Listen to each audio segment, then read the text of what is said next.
there's just too much to talk about this shoe. I have here a real pair of Jordan 1 Lost and Founds in the Chicago colorway. We're gonna get into the nitty gritty, how you can tell the difference between the real versus the fake.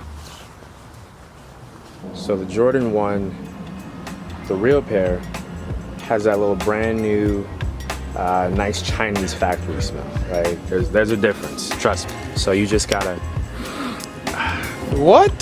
take a little waft for that, and you'll kind of know. Obviously, you would have to have some experience with having smelled a brand new pair of Jordan sneakers fresh out the box, but if you have experienced that, you know the smell. Whereas, fake pairs tend to have that weird paint smell that kind of smells funky, like it does not smell the same.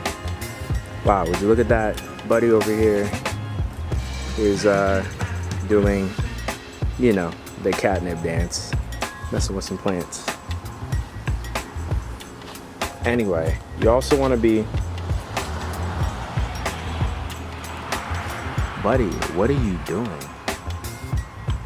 You are wilding right now. There's the case of the finishing on the side panel, right? So the finishing on the side panel is really crisp on the real pair. Okay, the little finish, not sure how well you can see it, but just a much crisper finish. Whereas on the fakes, generally the arch is not really correct right here. Let me give you like a little lateral view. Yeah, you want that arch to sit correct. One thing that a whole lot of fakes get really wrong, this Nike Air tag right here. Generally, a lot of fakes end up not giving enough room between the very end of this tag and the Nike lettering. One dead giveaway on the not so good replicas is the color matching.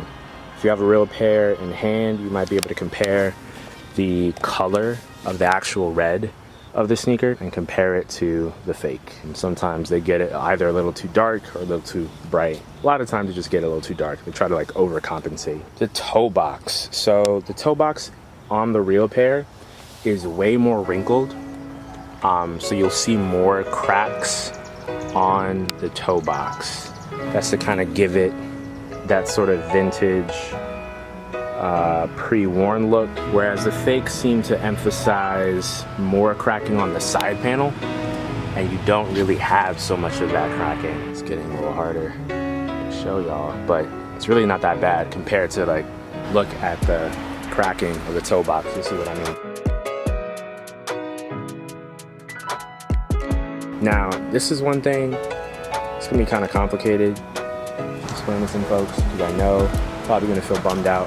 Because maybe, you know, depending on how much money you got, you may not want to pay straight up resale for a brand new pair. I would say for this pair especially, you want to avoid worn pairs, right? It's already supposed to look like a pre-worn sneaker, right? You got the cracked leather up here, you got the cracked toe box here. It's sort of like a cream finish, like it's not entirely white on with the laces or even the shoe tongue. The midsole isn't exactly super white, like a sort of cream or egg white to it. So you don't want to get a used pair. And honestly, at this day and age, you really don't want to get used Jordan 1s in general, because honestly, a Jordan 1 is so easy to make. The last is so easy that customizers have entire sneaker designer workshops just teaching folks how to make a Jordan 1. They're super cheap to make, and after just a few months, the best manufacturers are able to make really good Jordan 1 replicas. So honestly, especially for this pair, you really just don't want to get used pairs. It's going to be really difficult to distinguish the two, because over time the side panel might wrinkle a little more, might crease a little more, might have cracking a little more. So it'll be kind of difficult to tell the real pair from the fake pair if you're just dealing with used authentic sneakers. I mean, I'll definitely say that the replicas tend to get the outsole down, and I think it's mostly because it's just ashy, you know?